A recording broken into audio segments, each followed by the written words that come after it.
I take with the discussion. We're going to leave if I ask for participation. Anyone?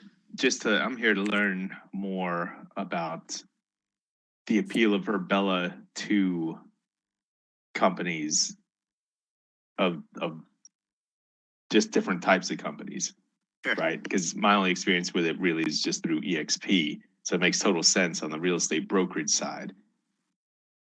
Yeah, sure. Yeah, we'll certainly talk about some of the principles, why it makes sense in broad context, and why we're seeing everything from bar mitzvahs to recruiting events to diversity and inclusion events to small, medium-sized businesses operating in the virtual world. We'll certainly get into some of that. So with that, why don't I get started? I'm Alex Howland, co-founder and president of Virbela. I'll talk a little bit about my history in a minute, but first let's talk about the obvious elephant in the room, and that's the implications of the pandemic and what happened last year when the pandemic hit, and we just saw a complete immediate shift to remote or distributed work in learning. And a lot of people are enjoying it, quite frankly, right? And organizations are realizing that to stay competitive, they're probably going to continue to need to offer some kind of flexible options to their employees. So we're seeing lots of big companies, talking about how they're getting rid of their headquarters, or they're allowing their employees to stay remote, or they're coming up with hybrid options. So every time I open the newspaper or LinkedIn or whatever, we're reading about a different company that's making kind of a bold statement in this space. And a lot of people like it, right? They like the flexibility. We see people moving to maybe cheaper areas of cost, where cost of living is cheaper. They might be moving closer to family. They've taken advantage of it, and they realize they mostly like the flexibility that's provided with this distributed work model. But it's not all rainbows and butterflies. There are some negative implications, both for the individual as well as the organizations, right? So we hear a lot of people feeling lonely and disconnected. A lot of folks are tired of being on Zoom meetings or webinars all day. And there's no opportunity for just kind of casual interaction with your peers. There's also, stress around kind of work-life balance, or now it's becoming really work-life integration, right?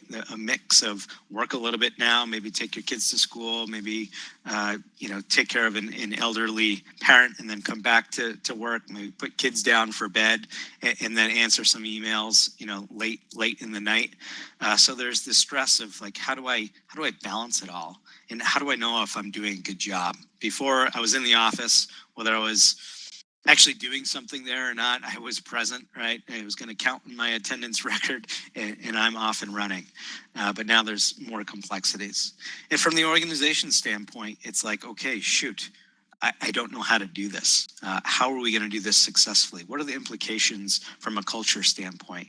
How do I build relations among our people? How do we train folks and develop folks as leaders in the organization? And how are we going to continue to innovate with people in different areas?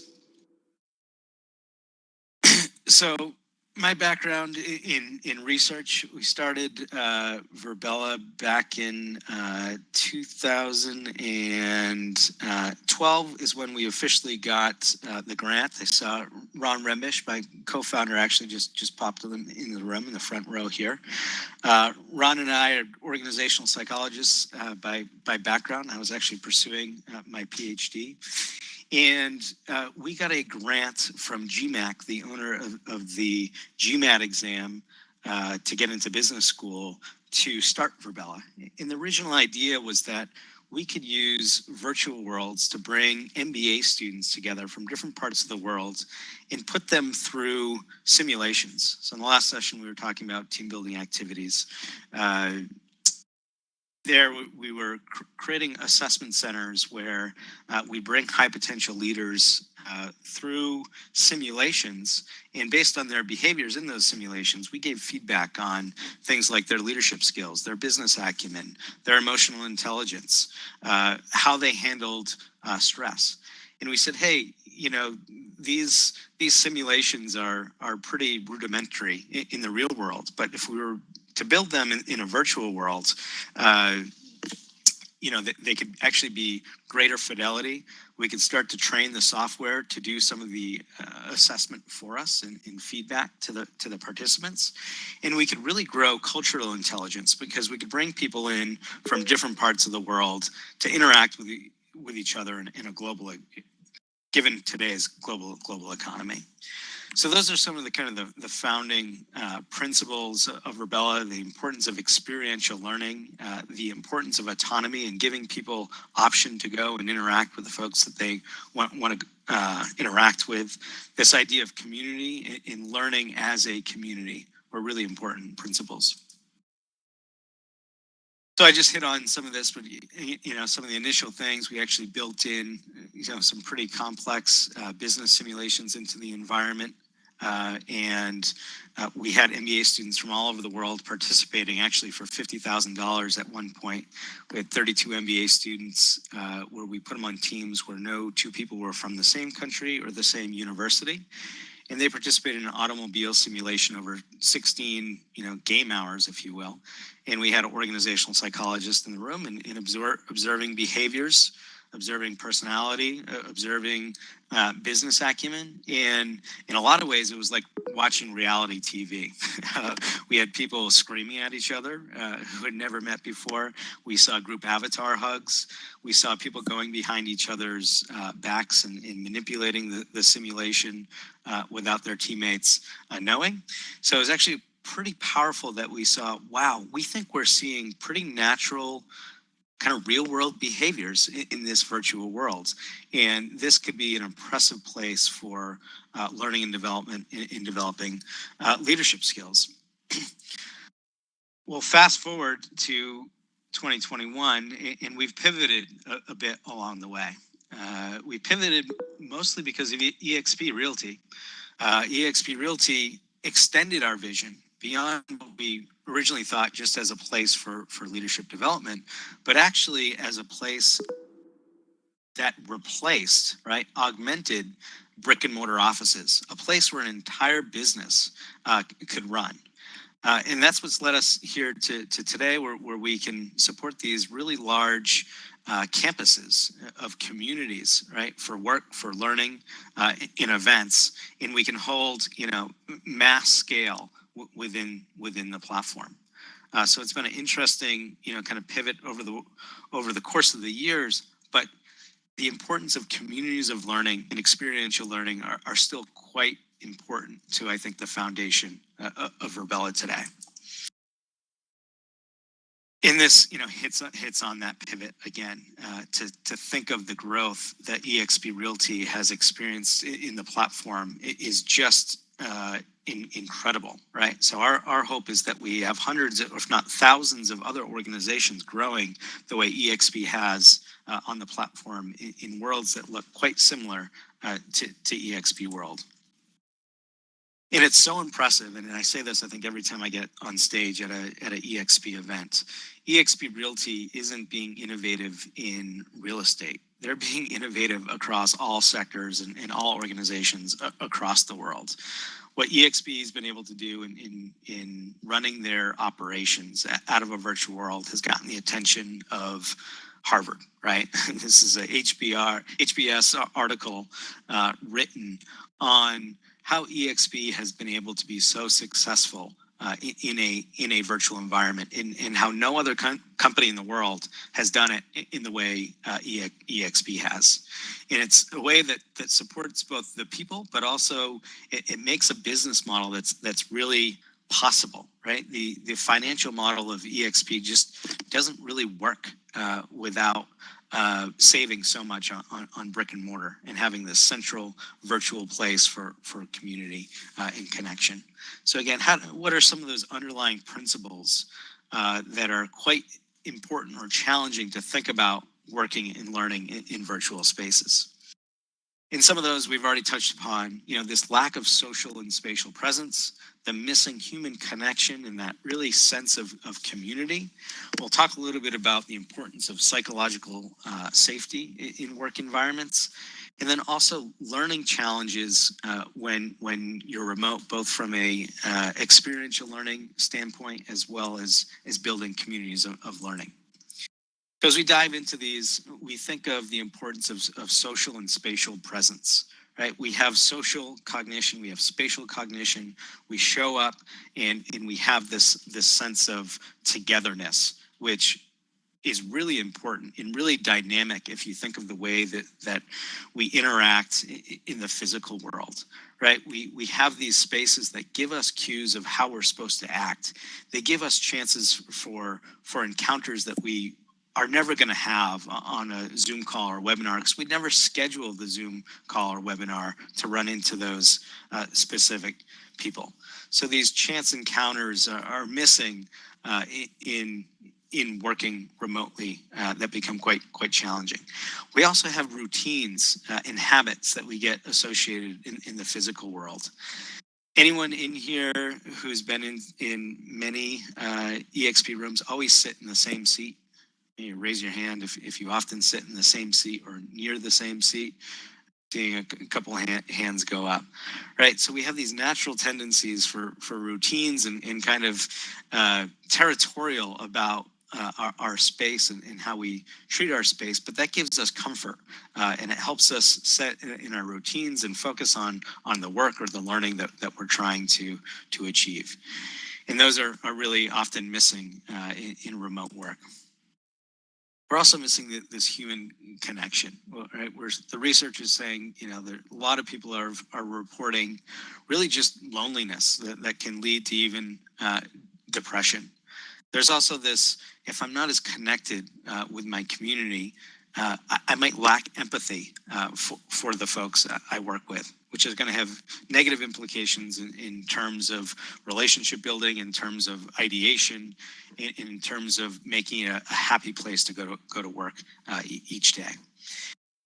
There's also this issue of organizational silos, right? If you're used to getting on Zoom calls or webinars, they might just be within your department, right? So you're part of this bigger collective whole, but you're just interacting with a small group within that larger whole, which leads to really culture ambiguity, right? What is this whole culture? What is this vision that we're all headed towards together? What are our shared values that we can demonstrate in our day-to-day behaviors that are easy to demonstrate maybe when we're physically in the office? And then spending a lot of time on webinars and whatnot, we're often in transactional versus relational communications, right? We're just talking about the work. We're not necessarily talking about, how's your daughter doing? Your dog was sick. What's going on? Or what did you do over the weekend? And those relational elements are incredibly important, again, for similar reasons as the empathy component of, again, being comfortable leaning into difficult conversations, sharing ideas, not being worried about sharing a bad idea or asking a silly question. These are, again, another challenge of being remote. So I mentioned this psychological safety a couple of times, and certainly touches upon challenges 1 and 2, but psychological safety is the sense that we can share our feelings, beliefs, and experiences openly at work without fear of kind of retribution, right? What is the impact if I speak up, if I raise my hand, if I make a mistake, right? If I fail at something, what are those implications? And when we don't feel psychologically safe, we often lead to inaction, right? We want to do what's safe. We don't want to take risks. We don't necessarily push the envelope. We try to kind of stay under the radar and make sure we just get by. In the physical world, we build psychological safety often through observing our leaders, right, and seeing the behaviors that they express, what they reward, what they don't reward, maybe more importantly, in terms of the culture that's happening in the organization. When we have less visibility in a remote sector, building a culture of psychological safety becomes a bit harder, right? It's tougher to have that transparency. It's tougher to have an open door policy for people to come in and just interact. People don't know the bounds of the flexibility that they're allowed in a remote setting, right? So do I need to be at my computer from 9 to 5, or do I just need to put in 8 hours, today, or 40 hours over the course of the week? And when they're not sure, it leads to this discomfort.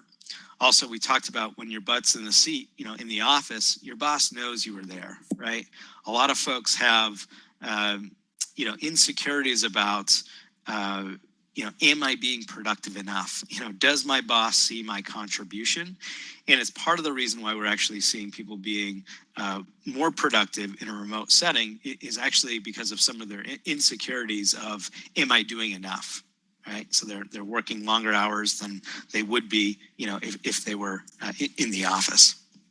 So again, I think this is another challenge that needs to kind of be overcome in remote work and in learning.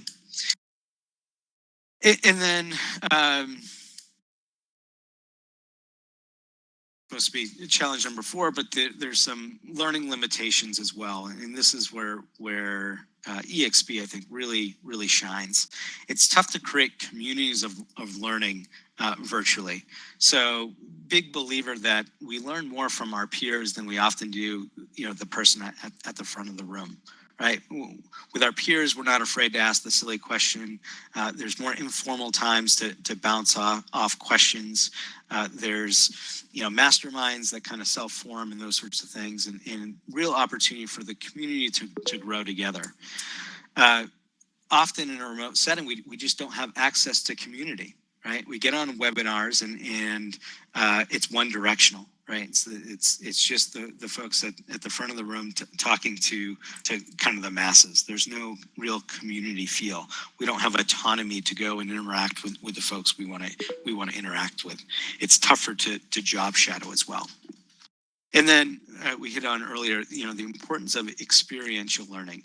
This learning by doing, learning by practicing the actual job skill. So you think of many trades, a picture here where you can just observe someone or practice on machinery, and we miss out on that. It's harder to do those things in a virtual context with the current tools that exist. So what are some solutions? And I think everyone will know in the room will know I'm a little biased to where some of the solutions are and some of the things that we're pushing on.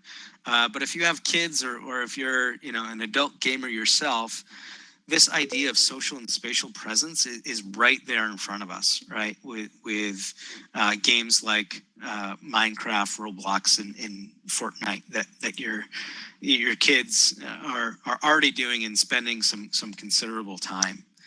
Question is, what is it that's working well? What is it that our youth want to be spending time in these environments? And it's often because of this spatial presence and the sense of community that you can get with your friends, as well as meeting new folks in these environments. So again, I think it's a value that Virbela has brought to EXP, in that, especially as EXP goes global, there's one headquarters, right? And it's everywhere. It's all over the world. Anywhere with a internet connection and a computer, you can get into EXP world. You're not at a satellite site. You're at the headquarters, right? And people can move about, interact. There's this sense of place. that grounds us and lets us know that we're part of something bigger than ourselves or bigger than just our local team that we might be interacting with and maybe still have a physical office with. We're pushing the boundaries too with our product frame that it's more accessible, even more accessible right from the web, and allows us to bring in photorealistic images and videos as well, which provides space, the fidelity of space from even more cartoony to looking at the real thing, which can become quite powerful. And when we do this, again, if you went to the DJ Jazzy Jeff event last night, you probably noticed you felt a bit different being in that room, right? If you were dancing with some of your colleagues and interacting, probably noticed kind of psychologically you were in quite different than being in an auditorium.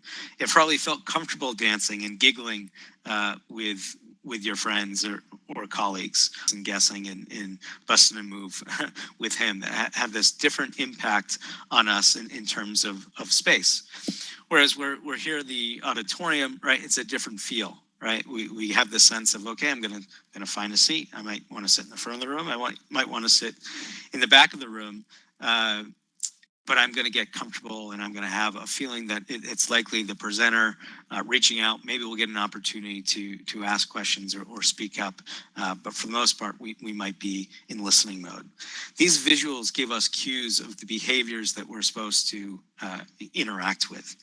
I remember one of the first few days implementing EXP World with EXP. There were folks in Texas on a hot summer day who were getting in the water and saying, oh, it just feels good to cool off. And it just showed kind of the immersive feel that we get in these environments that obviously they weren't physically in water, but just putting their avatar in water gave them enough of that sense of relaxation that shows the level of presence that we get here. You'll notice if you get too close to someone's avatar, you feel awkward, right? Just as you've gotten too close to them in the physical world. It shows this feeling of togetherness that you don't get on a webinar, and we think is quite important in terms of building community. And speaking of that, it's building that human connection and community. So the avatar gives us autonomy, as I mentioned, that autonomy to go interact with the folks we want to interact with. And then the 3D spatial audio gives us opportunity to have really dynamic communications in small groups or one-on-ones. So we at Virbela, we've grown from 20 folks to about 190 folks over the last year. And we have a all team stand up, once a week. And we recently moved it to a conference hall because we can turn on these private volumes in the conference hall that allow people to come in and just connect for the first 5 minutes of the meeting. Right, sit with different people who aren't on your direct team, people in different parts of the organization, maybe new folks, older folks, and just have casual conversation for a little while. That's quite impossible to do on other platforms. And that builds this sense of togetherness, a sense of fun. We've also hired DJs to come in or have game nights with the group, because we're trying to create this sense of togetherness, this culture of cohesion, and work towards building a community that we're proud of with shared values that we're pushing out into the world. We also think about opportunities for creating psychological safety when working remote, regardless of the platform that you might be working on. So for leaders, I think there's really important to set expectations around work from anywhere. Again, does it mean that we need you seated in a particular seat by your computer a certain amount of hours? Are there certain times a day I know the middle of my day, it tends to be the most booked with meetings because of different time zone considerations. We're trying to get more mindful about, booking large meetings around different time zones to be considerate of people in different areas. Also model behaviors, as a leader. Share your failures. Share some of your, work from home stresses. I personally have a 2-year-old, right? And sometimes it's really hard when she's banging at my door, right? Wanting to see her daddy. And I have to tell her, daddy's working right now, and close the door to a 2-year-old who doesn't quite, understand it. Right. So share some of the stresses and the hard parts that you as a leader might be experiencing. Will help build empathy with your employees and build this sense of psychological safety. I think you also have to balance the needs of the individuals in the organizations, right? The organization, it might make sense to, have the meetings whenever we want, right? Or demand the 9 to 5, right?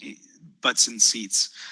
But I really don't think you'll have employees for very long, right? I think employees over the past year have really seen the flexibility that it exists and that companies are offering, and it's going to become the expectation. Companies that say, okay, everyone's vaccinated, back to quote unquote normal, are really going to struggle and find that